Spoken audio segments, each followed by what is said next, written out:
আজকে জুমাবার রাতের বেলা আমি স্বপ্নে শায়েখ আহমদুল্লাহ সাহেবকে আমি স্বপ্নে দেখেছি। তারপর স্বপ্নে দেখলাম আমার প্রিয় শেখ আহমদুল্লাহ, ইয়া শেখ, I love you so much for the sake of Allah, আহাব্বুক আল্লাহ। আপনারা যদি পারেন শেখ আহমদুল্লাহ হুজুরকে আপনারা একটু প্লিজ একটু কমেন্টে আপনারা হাইলাইট করেন, ট্যাগ দিয়ে দিন, যেন শেখের কাছে আমার ভালোবাসা পৌঁছে যায়, আমার ভালোবাসার কথাগুলো পৌঁছে যায়। আমি তাকে আল্লাহ তালার জন্য ভালোবাসি, আল্লাহ তালার সন্তুষ্টির জন্য অনেক অনেক বেশি ভালোবাসি। বাংলাদেশের হক্কানি ওলামা যারা আছে সবাইকেই, যারা কোরআন হাদিসের কথা বলে, দিনের কথা বলে, মানুষকে কল্যাণের পথে রাখে, সবাইকে আমি আল্লাহ তালার জন্য ভালোবাসি। So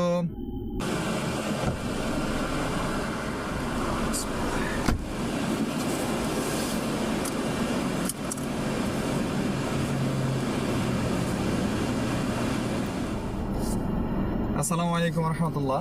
high beautiful people, WhatsApp. আশা করি সবাই আল্লাহ তালার রহমতে ভালো আছেন। আলহামদুলিল্লাহ, আমিও ভালো আছি। আপনাদের সাথে আজকে খুবই একটা ইন্টারেস্টিং বিষয় শেয়ার করব। এটা এর আগেও আমার সাথে হয়েছিল যখন বাংলাদেশে ছিলাম। জানি না কার কার বিশ্বাস হবে বা কার বিশ্বাস হবে না। সো বিষয়টা আমার জন্য খুবই আনন্দদায়ক। আপনারা শুনে ইনশাল্লাহ খুশি হবেন আশা করি। আর ভিডিওটা করে আপনাদের কাছ থেকে দোয়া চাওয়ার জন্য। বিষয়টা হচ্ছে যে আজকে জুমাবার রাতের বেলা আমি স্বপ্নে শেখ আহমদুল্লাহ সাহেবকে আমি স্বপ্নে দেখেছি। আলহামদুলিল্লাহ, তিনি নিঃসন্দেহে একজন আল্লাহওয়ালা মানুষ। সো আমি তাকে ভালোবাসি ফর দ্য সেক অফ আল্লাহ সুবহানাহু ওয়া তাআলা। তো স্বপ্নটা এমন দেখেছিলাম, স্বপ্নটা আমি আলহামদুলিল্লাহ রমাদানে এবছর উমরাতে গিয়েছিলাম। সো গতকাল রাতের বেলা ঘুমানোর সময় আমি যে আরেকটা ভিডিও দেখি কাবার, তারপরে উমরা করার যে ফজিলত বা হজরত আসওয়াদে চুমু দেওয়ার যে ফজিলত সে সম্পর্কে একটা ভিডিও দেখি। তো ভিডিও দেখে আফসোস করতেছি, আর আমার যে কি বলে ওই স্মৃতিগুলো মনে পড়তেছিল। আমি যে তাওয়াফ করতেছিলাম, দেন আলহামদুলিল্লাহ হজরত আসওয়াদে চুমু দিয়েছি। সো ওইখানে ওই ভিডিওতে বলতেছিল যে হজরত আসওয়াদে চুমু দিলে কিয়ামতের মাঠে হজরত আসওয়াদকে আল্লাহ তাআলা প্রেজেন্ট করবেন, তাকে আমাদের মতো চোখ দিবেন, হাত দিবেন, ঠিক আছে, কথা বলার শক্তি দিবেন।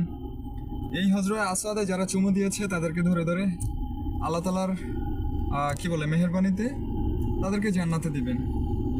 সো আমি আশাবাদী আল্লাহ তাআলা যদি ওই যে বলা আছে না যে সর্বশেষ যিনি জান্নাতে যাবে এই দুনিয়ার সমান 10 দুনিয়া, মানে এই দুনিয়ার চাইতেও 10 দুনিয়ার সমান সে পাবে। সো যদি সেই ব্যক্তিও হয় সেটা ইনশাল্লাহ আমিই হব। আবার ভয়ও লাগে যে সর্বশেষ যাকে জাহান্নামে দিবে না জানে সেই ব্যক্তি আমি হয়ে যাই। সো আপনাদের কাছে দোয়া চাই, আল্লাহ তাআলা যেন আমাকে ক্ষমা করে দেয়, আপনারা খুব দোয়া করবেন। আর হ্যাঁ, যেটা বলতেছিলাম, সো শেখ আহমদুল্লাহ সাহেবের সাথে গতকাল আমি আমার রুমমেটের সাথে আলোচনা করতেছিলাম যে ইনশাল্লাহ এখন তো হজের টাইম চলতেছে, এখন তো আর ওমরা করা যাবে না। হজের পরেই তো আবার এটা ওপেন হয়ে যাবে ওমরা করার জন্য, কাবা খুলে দেবে যারা ওমরা করতে চায় তাদের জন্য। সো আমরা ইনশাল্লাহ একসাথে ওমরা করবো। তো এগুলো আলোচনা করে প্লাস ওই ভিডিও দেখে তারপরে আল্লাহ তাআলার কাছে মনে মনে বললাম যে আল্লাহ তৌফিক দিও। আমি এখানে একটা নিয়ত করেছি, সৌদি আরবিয়াতে যতদিন থাকবো বারবার যেতে চাই আল্লাহ তাআলার ঘরে, রাসূল সাল্লাল্লাহু আলাইহি ওয়াসাল্লামের রওজাতে সালাম দিতে চাই। সো পরে ঘুমিয়ে গেলাম, ফজরের নামাজ পড়ে একবারে ঘুমিয়েছি। তারপর স্বপ্নে দেখলাম আমার প্রিয় শেখ আহমদুল্লাহ, ইয়া শেখ, I love you so much for the sake of Allah, আহাব্বুক আল্লাহ। আপনারা যদি পারেন শেখ আহমদুল্লাহ হুজুরকে আপনারা একটু প্লিজ একটু কমেন্টে আপনারা হাইলাইট করেন, ট্যাগ দিয়ে দিন, যেন শেখের কাছে আমার ভালোবাসা পৌঁছে যায়, আমার ভালোবাসার কথাগুলো পৌঁছে যায়। আমি তাকে আল্লাহ তালার জন্য ভালোবাসি, আল্লাহ তালার সন্তুষ্টির জন্য অনেক অনেক বেশি ভালোবাসি। বাংলাদেশের হক্কানি ওলামা যারা আছে সবাইকেই, যারা কোরআন হাদিসের কথা বলে, দিনের কথা বলে, মানুষকে কল্যাণের পথে রাখে, সবাইকে আমি আল্লাহ তালার জন্য ভালোবাসি। সো পরে যেটা হয়েছিল, শেখ আহমদুল্লাহ হাফিজাহুল্লাহর কাছে আমি গিয়েছি কনসালটেন্সি নেওয়ার জন্য, যে আমরা হচ্ছে ওনার সাথে একসাথে ওমরা করব। শেখ আহমদুল্লাহ সাহেব, আপনারা জানেন প্রতি বছর যখন হজ হয় উনি একটা ট্রেনিং দেয় প্রাথমিকভাবে, যে কীভাবে হজের কার্যক্রমগুলো সম্পূর্ণ করা লাগে। সো আমি হুজুরের সাথে একান্তভাবে ওনার অফিসে বসে আমি হচ্ছে কনসালটেন্সি নিচ্ছিলাম, কথা বলতেছিলাম, ডিসকাশন করতেছিলাম। সো শেখ আহমদুল্লাহ হাফিজাহুল্লাহ আমাকে বললেন, বিভিন্ন ডিরেকশন দিলেন যে ওমরা করলে ইনশাল্লাহ এভাবে করবো আমরা, কি বলে ঈদের পরে। সো এগুলো দেখলাম, তো তারপর ঘুমটা ভাঙলো। আর কি বলবো, এর আগেও আমি যখন হচ্ছে ঢাকাতে ছিলাম তখনও হচ্ছে আমি শেখ আহমদুল্লাহ হাফিজাহুল্লাহকে আমি কি বলে স্বপ্নে দেখেছি। সো তখন আমি তো কাছেই ছিলাম, আসলে সাহস হয় না যে ওনার ওনার কি বলে যেই আসনা ফাউন্ডেশন ওখানে গিয়ে কথা বলবো, কারণ আমি একটা সাধারণ মানুষ, ছোট্ট একটা মানুষ, ঠিক আছে। ওনার কাছে আমি কীভাবে রিচ করবো এটা আমি ভেবে উঠতে পারি নাই। সো এই জন্য আর যাওয়া হয় নাই। এর আগেও অনেক একটা ভালো স্বপ্ন দেখেছিলাম শেখ আহমদুল্লাহ হাফিজাহুল্লাহকে নিয়ে একসাথে বসে আমরা কথা বলতেছিলাম না খাবার খাচ্ছিলাম, কিছু একটা এমন হবে, এটা ভুলে গেছি, ঠিক আছে, কিন্তু ওনাকে স্বপ্নে দেখছি, এটা মনে আছে যখন ঢাকাতে ছিলাম। সো আজকেও সেই স্বপ্নটা দেখলাম যে একসাথে ওমরা করার, জানি না, আমি জানি না আল্লাহ আল্লাহ সুবহানাল্লাহ, আমি জানি না, আমি খুবই এক্সাইটেড। যদি শায়েকের সাথে একসাথে ওমরা করতে পারতাম, আল্লাহ তাআলা যদি আমাকে কবুল করতো শায়েকের কাফালাতে, আমার শায়েকের কাছ থেকে অনেক অনেক দোয়া নিতাম, আমার জন্য দোয়া চাইতাম। সো আপনাদের কাছে অনুরোধ, সবার কাছে, আমি ভেবেছিলাম যে আমার আব্বুর সাথে সবার আগে শেয়ার করব, সেটা করা হয় নাই আমার ব্যস্ততার কারণে। আমি এখন ডিউটিতে আছি, এই যে দেখতে পাচ্ছেন। সো মাঝখানে একটু সময় নিয়ে আপনাদের সাথে আর কি বিষয়টা শেয়ার করছি। সো আমার জন্য ইনশাল্লাহ দোয়া করবেন, আর ভিডিওটা যত বেশি সম্ভব শেয়ার করে দেন। আর শেখ আহমদুল্লাহ হাফিজাহুল্লাহকে আপনারা একটু ট্যাগ দেন, যেন ওনার নজরে অ্যাটলিস্ট এই ভিডিওটা আসে, আমার ভালোবাসার কথাগুলো যেন ওনার কাছে পৌঁছায়। আর আমি ইনশাল্লাহ দোয়া করি শায়েখের জন্য, আল্লাহ তালা শায়েখে হায়াতে বারাকা দান করুক, আল্লাহ তালা শায়েখকে দীর্ঘজীবী করুক, এবং তার যে কার্যক্রমগুলো আছে আরও বেশি বেশি করার তৌফিক দান করুক।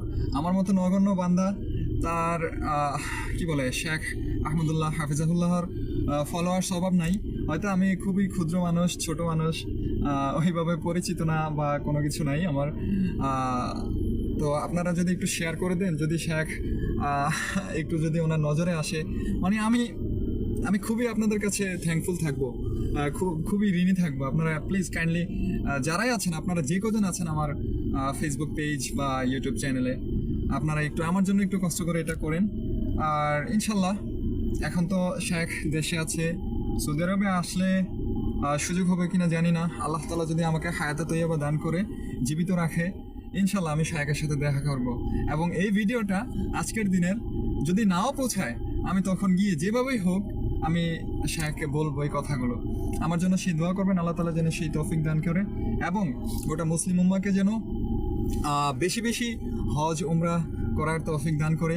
বিশ্বাস করেন, মানে আল্লাহ তাআলার ঘরে গেলে আপনি পৃথিবীর সব ভুলে যাবেন।